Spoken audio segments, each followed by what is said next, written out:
এটা জাতীয় স্টেডিয়ামের 9 নম্বর গেট। একটা ব্যাপার লক্ষণীয়, এই যে দর্শকরা খেলা দেখে বের হচ্ছেন, প্রত্যেকের হাতের ফোনে ফ্ল্যাশ অন করা। কারণ যে গেটের যে জায়গা থেকে, যে সিঁড়ি থেকে তারা উপরে উঠবেন, বিন্দু মাত্র আলো নেই, একটা লাইট পর্যন্ত জ্বালানো নেই এবং পরিস্থিতিটা অনেক ভয়ানক হতে পারে। দর্শকরা যখন ঠিক এই জায়গাটা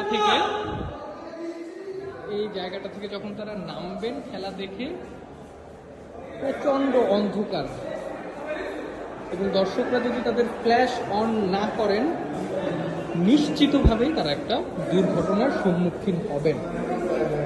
বাফুফে বর্তমানে বাংলাদেশের লিডিং স্পোর্টস ফেডারেশন, নিশ্চিতভাবেই তাদেরকে এখন এই জায়গাটায় আরো নজর দিতে হবে, দর্শকদের সেফটি এবং সিকিউরিটির জায়গাটায়।